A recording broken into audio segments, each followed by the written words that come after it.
ನಮಸ್ಕಾರ ನ್ಯೂಸ್ 18 ಡಿಜಿಟಲ್ಗೆ ಸ್ವಾಗತ. ನಾನು ಚೈತ್ರ ಹರೀಶ್. ಇರಾನ್ ಯುದ್ಧದ ಭೀತಿ ಮತ್ತು ಹರ್ಮುಜ್ ಜಲಸಂಧಿ ಬಂದ್ ಆಗಿರುವ ಹಿನ್ನೆಲೆಯಲ್ಲಿ ದೇಶದಲ್ಲಿ ಇಂಧನ ಪೂರೈಕೆಯಲ್ಲಿ ವ್ಯತ್ಯಯ ಉಂಟಾಗುವ ಆತಂಕ ಮನೆ ಮಾಡಿದೆ.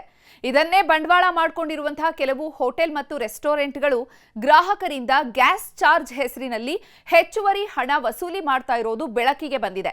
ಈ ಅಕ್ರಮ ದಂಧೆಗೆ ಕೇಂದ್ರ ಗ್ರಾಹಕ ಸಂರಕ್ಷಣಾ ಪ್ರಾಧಿಕಾರ ಈಗ ಬ್ರೇಕ್ ಹಾಕಿದ್ದು, ಯುದ್ಧ ಅಥವಾ ಅಭಾವದ ನೆಪ ಒಡ್ಡಿ ಗ್ರಾಹಕರ ಜೇಬಿಗೆ ಕತ್ತರಿ ಹಾಕದೇ ಇರೋ ರೀತಿ ಕಟ್ಟುನಿಟ್ಟಿನ ಮಾರ್ಗಸೂಚಿಯನ್ನ ಹೊರಡಿಸಿದೆ.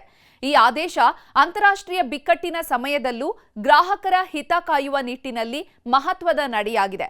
ಈ ಬಗ್ಗೆ ಸಂಪೂರ್ಣ ಮಾಹಿತಿಯನ್ನ ಇವತ್ತಿನ ಡಿಜಿಟಲ್ ಕಂಟೆಂಟ್ ನಲ್ಲಿ ನೋಡ್ತಾ ಹೋಗೋಣ. ನೀವಿನ್ನು ನ್ಯೂಸ್ 18 ಸಬ್ಸ್ಕ್ರೈಬ್ ಮಾಡಿಲ್ಲ ಅಂದ್ರೆ ಲೈಕ್ ಮಾಡಿ, ಶೇರ್ ಮಾಡಿ, ಸಬ್ಸ್ಕ್ರೈಬ್ ಮಾಡಿ. ಹರ್ಮುಜ್ ಜಲಸಂಧಿಯ ಮೂಲಕ ಇಂಧನ ಪೂರೈಕೆ ಸ್ಥಗಿತಗೊಂಡ್ರೂ ಹೋಟೆಲ್ಗಳು ತಮ್ಮ ಕಾರ್ಯನಿರ್ವಹಣಾ ವೆಚ್ಚದ ಹೆಸರಿನಲ್ಲಿ ಮೆನು ದರಕ್ಕಿಂತ ಹೆಚ್ಚಿನ ಹಣ ಪಡೆಯುವಂತಿಲ್ಲ. ಎಲ್ಪಿಜಿ, ವಿದ್ಯುತ್ ಅಥವಾ ಇತರೆ ಯಾವುದೇ ಇಂಧನ ವೆಚ್ಚವೂ ಕೂಡ ಆಹಾರದ ಬೆಲೆಯಲ್ಲಿ ಒಳಗೊಂಡಿರಬೇಕು. ಇದನ್ನ ಬಿಟ್ಟು ಬಿಲ್ನಲ್ಲಿ ಪ್ರತ್ಯೇಕವಾಗಿ ಫ್ಯೂಯಲ್ ರಿಕವರಿ ಅಥವಾ ಗ್ಯಾಸ್ ಸರ್ಚಾರ್ಜ್ ವಿಧಿಸೋದು ಕಾನೂನು ಬಾಹಿರ ಅಂತ ಕೇಂದ್ರ ಸರ್ಕಾರ ಸ್ಪಷ್ಟಪಡಿಸಿದೆ.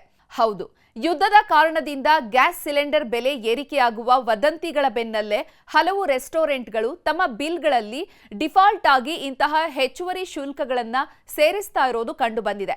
ಇದನ್ನ ಅಕ್ರಮ ವ್ಯಾಪಾರ ಪದ್ಧತಿ ಅಂತ ಪರಿಗಣಿಸಿರುವಂತಹ ಸಿಸಿಪಿಎ ಗ್ರಾಹಕರಿಗೆ ತಿಳಿಯದಂತೆ ಅಥವಾ ಅವರ ಒಪ್ಪಿಗೆ ಇಲ್ಲದಂತೆ ಇತರೆ ಚಾರ್ಜ್ಗಳನ್ನು ವಿಧಿಸೋದು ಶಿಕ್ಷಾರ್ಹ ಅಪರಾಧ ಅಂತ ಎಚ್ಚರಿಕೆ ನೀಡಿದೆ. ಮೆನುವಿನಲ್ಲಿರುವಂತಹ ಅಂತಿಮ ಬೆಲೆಯ ಹೊರತಾಗಿ ಕೇವಲ ಜಿಎಸ್ಟಿ ಮಾತ್ರ ಪಡೆಯೋದಕ್ಕೆ ಹೋಟೆಲ್ಗಳಿಗೆ ಅವಕಾಶ ಇದೆ. ಗ್ರಾಹಕರು ಇಂತಹ ಸಂಕಷ್ಟದ ಸಮಯದಲ್ಲಿ ಜಾಗರೂಕರಾಗಿರಬೇಕು. ಹೋಟೆಲ್ ಅಥವಾ ರೆಸ್ಟೋರೆಂಟ್ಗಳಲ್ಲಿ ಇಂಧನ ಅಭಾವದ ನೆಪವನ್ನ ಹೇಳಿ ಬಿಲ್ನಲ್ಲಿ ಹೆಚ್ಚಿನ ಹಣನ ಅವ್ರೇನಾದ್ರೂ ಕೇಳಿದ್ರೆ ತಕ್ಷಣ ಅದನ್ನ ನೀವು ಪ್ರಶ್ನೆ ಮಾಡಬೇಕು. ಮತ್ತೆ ಆ ಬಿಲ್ ಅನ್ನ ಹೆಚ್ಚುವರಿ ಬಿಲ್ ಏನಿದೆ ಗ್ಯಾಸ್ ಚಾರ್ಜ್ ಅದನ್ನ ತೆಗೆದಾಕಿ ಅಂತ ನೀವು ಸೂಚನೆ ನೀಡಬೇಕು. ಒಂದ್ ವೇಳೆ ಹೋಟೆಲ್ ಮ್ಯಾನೇಜ್ಮೆಂಟ್ ಇದಕ್ಕೆ ಒಪ್ಲಿಲ್ಲ ಅಂತ ಅಂದ್ರೆ ರಾಷ್ಟ್ರೀಯ ಗ್ರಾಹಕ ಸಹಾಯವಾಣಿ ಸಂಖ್ಯೆ 1915ಕ್ಕೆ ಕರೆ ಮಾಡಿ ನೀವು ದೂರು ದಾಖಲಿಸಬೇಕು. ಅಥವಾ ಈ ಜಾಗೃತಿ ಪೋರ್ಟಲ್ ಮೂಲಕ ಆನ್ಲೈನ್ ದೂರನ್ನ ಕೂಡ ಸಲ್ಲಿಸಬಹುದು. ಹಾಗೂ ಜಿಲ್ಲಾಧಿಕಾರಿಗಳ ಗಮನಕ್ಕೆ ತರೋದಕ್ಕೆ ಅವಕಾಶವನ್ನ ಕಲ್ಪಿಸಲಾಗಿದೆ. ಗ್ರಾಹಕರಿಗೆ ತಿಳಿಸಿರುವಂತಹ ಪ್ರಮುಖ ಅಂಶಗಳನ್ನ ನೋಡೋದಾದ್ರೆ, ಗ್ಯಾಸ್ ಸರ್ಚಾರ್ಜ್ ಅಥವಾ ಫ್ಯೂಯಲ್ ರಿಕವರಿ ಹೆಸರಲ್ಲಿ ಬಿಲ್ಲಲ್ಲಿ ಹೆಚ್ಚುವರಿ ಹಣವನ್ನ ಸೇರಿಸುವಂತದ್ದು ಕಾನೂನು ಬಾಹಿರ ಅಂತ ಸ್ಪಷ್ಟವಾಗಿ ಹೇಳಿದೆ. ಇನ್ನು ಮೆನುನಲ್ಲಿರುವಂತಹ ಬೆಲೆ ಅಥವಾ ಅನ್ವಯ ಆಗುವಂತಹ ತೆರಿಗೆನ ಹೊರತುಪಡಿಸಿ ಬೇರೆ ಯಾವುದೇ ರೀತಿ ರಹಸ್ಯ ಶುಲ್ಕವನ್ನ ವಿಧಿಸುವಂತಿಲ್ಲ. ಹೋಟೆಲ್ಗಳ ಇಂತಹ ದೌರ್ಜನ್ಯದ ವಿರುದ್ಧ ರಾಷ್ಟ್ರೀಯ ಗ್ರಾಹಕ ಸಹಾಯವಾಣಿ 1915ಕ್ಕೆ ನೀವು ದೂರು ನೀಡೋದಕ್ಕೆ ಅವಕಾಶವನ್ನ ಮಾಡಿಕೊಳ್ಳಲಾಗಿದೆ. ಈ ಜಾಗೃತಿ ಪೋರ್ಟಲ್ ಅಥವಾ ಜಿಲ್ಲಾಧಿಕಾರಿಗೆ ಲಿಖಿತ ದೂರನ್ನ ನೀಡೋ ಮೂಲಕ ಕಾನೂನು ಹೋರಾಟವನ್ನು ಕೂಡ ನೀವು ಮಾಡಬಹುದು.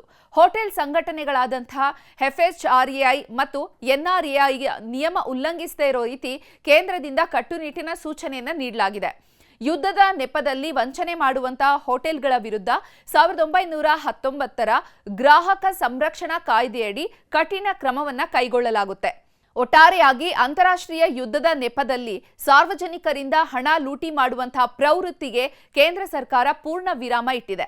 ಸಂಕಷ್ಟದ ಕಾಲದಲ್ಲೂ ಗ್ರಾಹಕರಿಗೆ ನ್ಯಾಯಯುತ ಸೇವೆ ಸಿಗುವಂತೆ ನೋಡಿಕೊಳ್ಳಲು ಸಿಸಿಪಿಎ ಎಲ್ಲಾ ಹೋಟೆಲ್ ಸಂಘಟನೆಗಳಿಗೆ ಕಟ್ಟುನಿಟ್ಟಿನ ಸೂಚನೆ ನೀಡಿದೆ. ನಿರ್ಭೀತ, ನಿಷ್ಪಕ್ಷಪಾತ, ವಿಶ್ವಾಸಾರ್ಹ ಸುದ್ದಿಗಳಿಗೆ ಮತ್ತೊಂದು ಹೆಸರಾಗಿರುವ ನ್ಯೂಸ್ 18 ಕನ್ನಡ ಈಗ ಆಪ್ನಲ್ಲೂ ಲಭ್ಯವಿದೆ.